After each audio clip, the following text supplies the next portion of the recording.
Como mirando a todo el mundo acá, creo que soy la más vieja, me voy a atribuir el derecho de contar cómo empezó esta historia. Y lo voy a contar porque es bueno que recordemos orígenes remotos de las cuestiones que nos preocupan ahora, y también porque sirve para hacer algún tipo de balances en estas cuestiones. El presidente Alfonsín creó la Subsecretaría de la Mujer con el retorno de la democracia. Y en ese momento nos llamaron a todas las feministas, que éramos mucho menos de las que hay ahora, obviamente, o sea que todas entrábamos en una subsecretaría, creo que muy pocas quedaron afuera, porque si bien había poquito lugar, éramos pocas. Y por una circunstancia personal, en febrero y marzo de 1988, la circunstancia personal era que mi hija estaba haciendo el ingreso en el Pellegrini. Entonces, a mí nunca me gustó levantarme temprano, pero tenía que llevarla al Pellegrini. Entonces, ya que hacía ese esfuerzo de levantarme temprano para llevar a una chica de 12 años a empezar su ingreso, me iba a trabajar temprano a la subsecretaría porque me gusta trabajar sola, tenía toda la oficina para mí y estaba en el mejor de los mundos. Eso es lo que yo creí.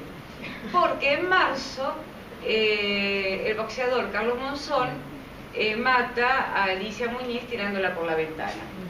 Yo no sé cómo hizo la gente para conseguir, no había internet, a ver, me preocupa esto, tengo un problema similar, me meto en Google y busco a quién puedo llamar. No sé, realmente no me puedo acordar cómo fue, pero lo que sí me acuerdo es que no paraba de sonar el teléfono con algo que se había descubierto, porque el feminismo venía luchando por el tema de hacer público el ámbito de lo privado, por el tema de la violencia contra las mujeres, desde muchísimos años atrás, y sin embargo no dejaba de ser una preocupación de un grupo de feministas, y no podíamos romper la barrera de hacer público lo privado, o sea, lo que sucedía en la intimidad de los hogares. La gente decía en ese momento, como dice también ahora, mejor no te metas porque después ellos se arreglan y vos quedás afuera, todos los sentidos comunes que todavía subsisten. Entonces yo recibí llamados de primera mano, o sea, lo que estoy contando es marzo del 88, recibí yo los llamados de mujeres que se daban cuenta que les podía pasar lo mismo de Alicia Muñiz, aunque quizás no tan interesante como caerse de un hotel en Mar del Plata, sino tirada en un hoyo en algún lado. Mujeres mayores que denunciaban a sus hijos adultos que las golpeaban. Mujeres mayores que decían, mi hija no se anima, pero el marido le da unas pateadoras impresionantes, ¿qué tengo que hacer? En ese momento, en función de una muerte, que fue una muerte también que los medios recogieron porque estaba involucrado un boxeador muy conocido, es la emergencia como problema político de la violencia contra las mujeres. Ahora bien, la emergencia problema político quedó encasillado en salud de las mujeres. Se despolitizó rápidamente, nuestra demanda era politizarlo, se despolitizó rápidamente poniéndolo en la cajita de la salud de las mujeres. Y ni hablar de ponerlo en una cajita de derechos humanos. Porque en ese momento la lucha era por tratar de recuperar la democracia, hablar de las violaciones de derechos humanos, donde también las mujeres se llevaron la peor parte, pero no había cómo conceptualizarlo en términos de que la violencia contra las mujeres es una violación a los derechos humanos. Entonces, este recorrido a mí me hace pensar que hemos avanzado bastante. Tenemos la ley del 2000, la ley del 2009, la ley sobre feminicidio del 2012, lo cual podemos pensar que en estos años de movimiento feminista, de movimiento de mujeres y los encuentros nacionales de mujeres, hemos avanzado en politizar cada vez más la violencia hacia las mujeres. Creo que ustedes se habrán dado cuenta de algo, y creo que acá nadie incurrió en ese error. Ninguna de nosotras dijimos violencia doméstica. Todas dijimos violencia contra las mujeres. Y esto me parece que es muy importante cómo nombramos a las cosas, porque al nombrarlas, las estamos haciendo. Y en este sentido, cuando se habla de violencia doméstica, para hablar de una violencia que sucede en un ámbito familiar que incluye género y generaciones, no dudo que sea importante, pero desnaturaliza total, o sea, mejor dicho, invisibiliza la violencia hacia las mujeres o a mujeres, que es lo que está captado mucho mejor con la figura del extremo, que es la muerte de las mujeres, con la figura del femicidio. Otra de las cosas que quiero recuperar es el tema del sentido que tiene para mí esta convocatoria de hoy y la marcha que vamos a tener lugar, que va a tener lugar dentro de poquito.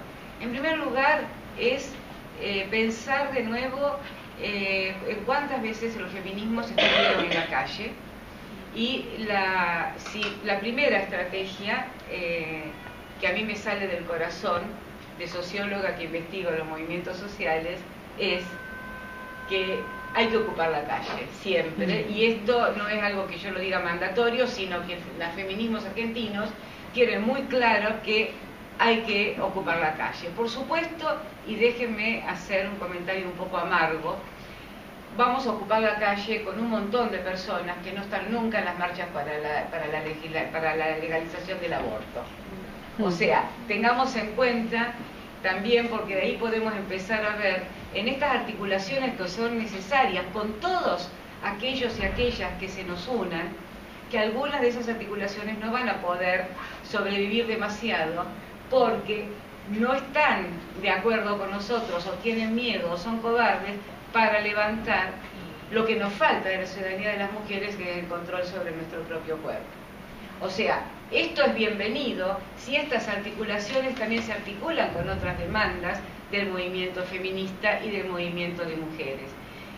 Porque sola, si tomamos la demanda de violencia contra las mujeres, solita, aislada de todos los derechos sexuales conculcados y de todos los derechos sexuales de géneros y de sexualidades que están conculcados, ahí, a mi modesto entender, se puede perder el clima que vamos a vivir hoy. Me parece que para ganarlo es necesario una fuerte articulación con todas las demandas que presenta el movimiento feminista, para que no sea, bueno, sí, vamos a tratar de mejorar algo la violencia de las mujeres, porque la verdad quedamos mal con esto.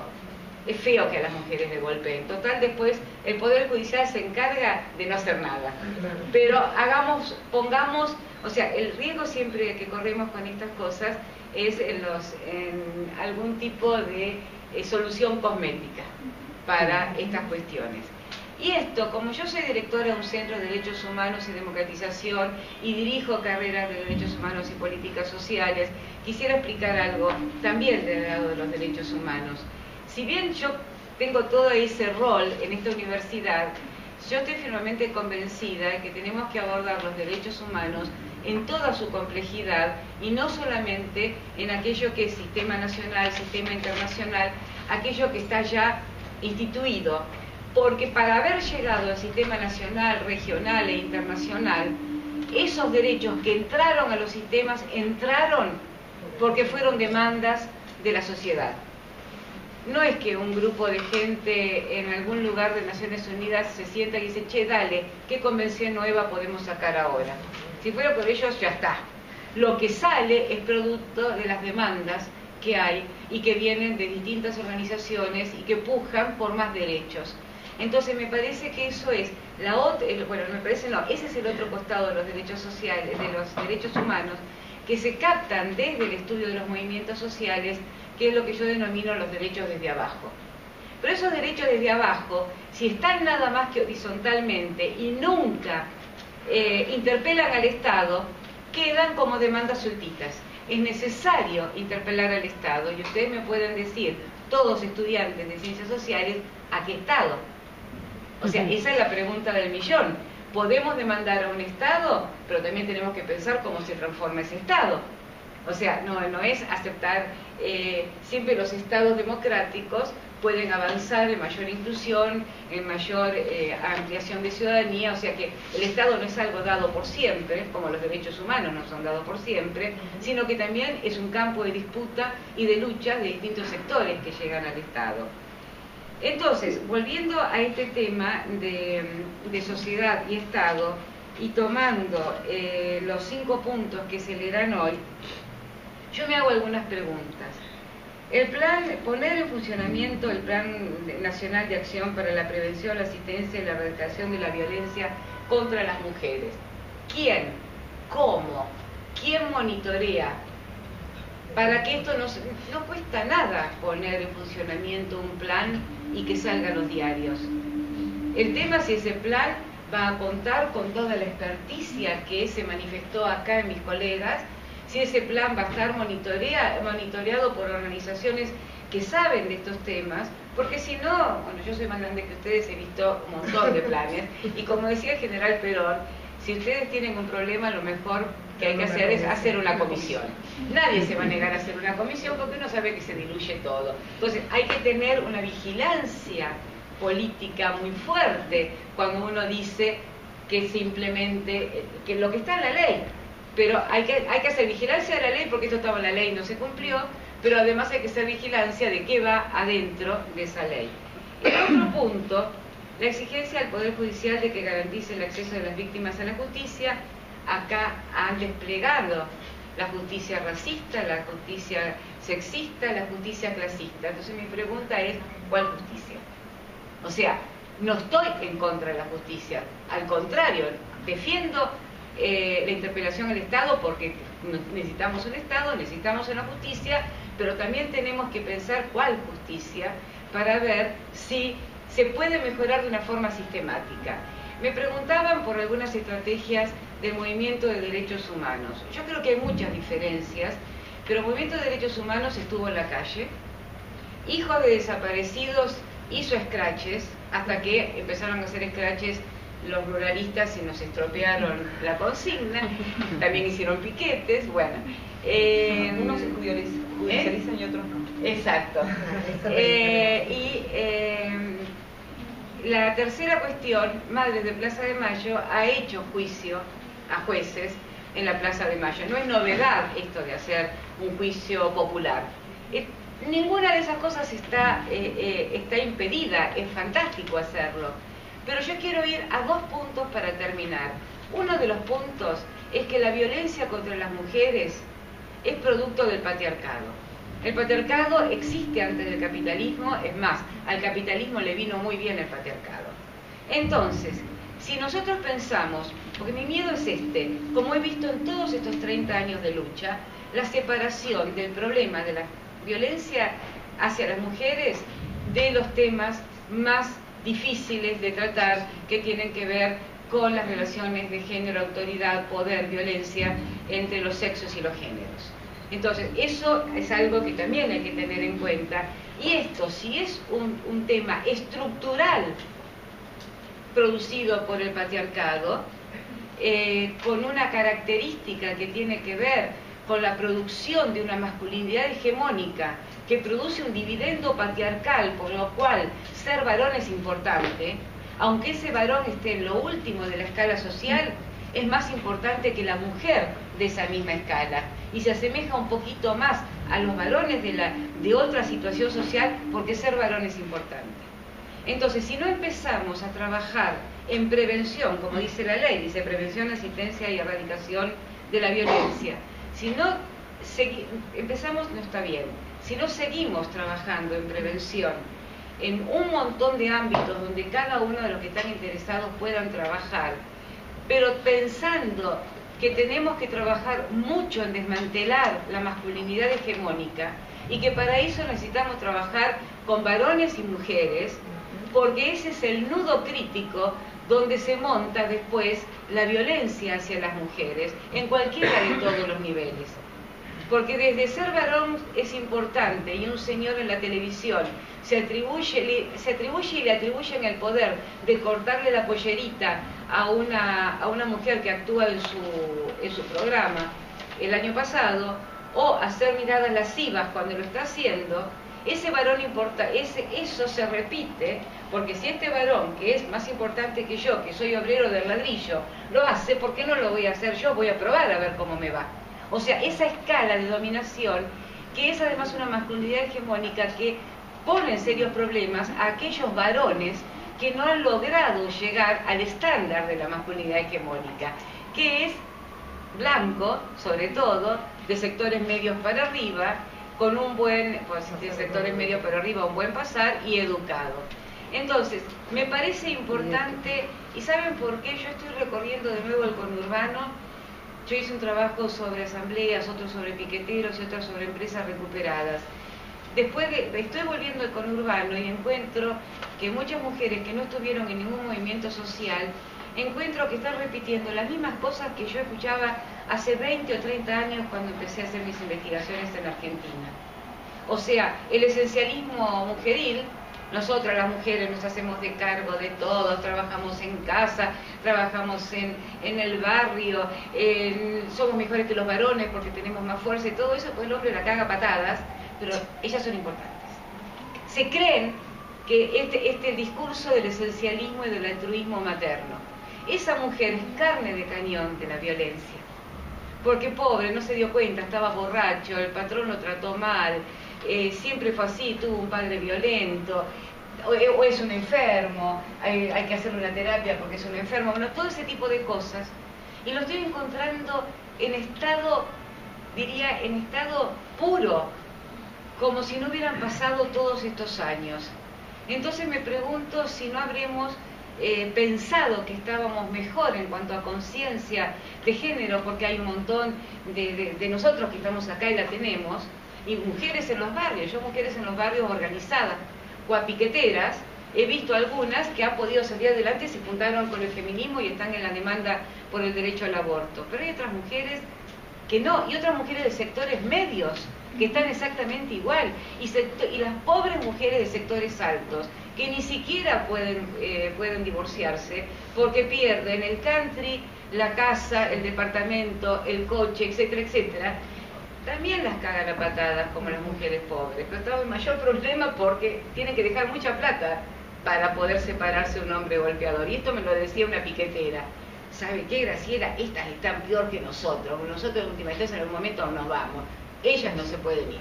Bueno, esto como para matizar. Entonces, en cuanto para terminar como propuesta, estamos en una universidad. Entonces a mí me gustaría una reflexión desde la universidad. Nosotros decimos que es necesario la base de cumplimiento de las políticas de educación sexual integral. ¿La gente una vez que entra a la universidad ya está educada sexualmente integralmente? No. Hace muchos años yo propuse expendedores de condones, de preservativos y de píldora del día después. Lo propuse, no pasó absolutamente nada. Algunas facultades de algunas universidades lo tienen. Como ejemplo, pero lo que voy es a esto. Si estamos viendo lo que pasa en el Poder Judicial, un Poder Judicial que ya no podemos decir que son personas aisladas, un Poder Judicial clasista, racista, sexista, en su mayor parte, ¿no habrá que pensar para las facultades de derechos del país, como para las demás facultades de las demás universidades, que llegó el momento de dejar de tener algo de género como materia optativa o como seminarito para que lo tomen 4 o 5 chicas y un varón, si es que lo conseguimos, y pensar en la currícula universitaria una materia que se llame teoría de género, teoría feminista, donde todos los que estudian en la universidad reciban eso y reciban unas nociones claras de derechos humanos, no solamente los de la Facultad de Derecho. Yo creo que uno en la secundaria y en la universidad, pero si en la universidad estamos formando profesionales, es nuestra obligación en la universidad que todos tengamos una asignatura obligatoria. Y para las facultades de Derecho, quiero ser prudente, en el conurbano hay 3 facultades y hay una en la universidad, estoy hablando de universidades nacionales, y hay una en la Universidad de Buenos Aires, que tiene estas 4 tenemos maestrías en derechos humanos. La única interdisciplinaria es la de la UNSAM. Los abogados y abogadas que se están haciendo preguntas acerca de su profesión y que encuentran baches, vienen a estudiar a la UNSAM, porque la Facultad de Derecho en la Universidad de Buenos Aires tiene una maestría excelente, pero de Relaciones Internacionales. Sí, procesal.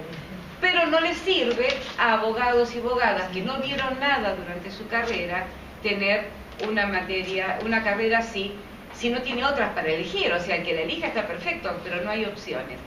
Y cuando yo digo formar en el diseño curricular, estoy hablando también de la interseccionalidad. Hay que formar desde una crítica al patriarcado, una crítica hacia las clases sociales, bueno, una crítica de clases sociales, una crítica de las razas y una crítica de todas formas de diferencia. Acá, para la campaña de hoy, se unió la red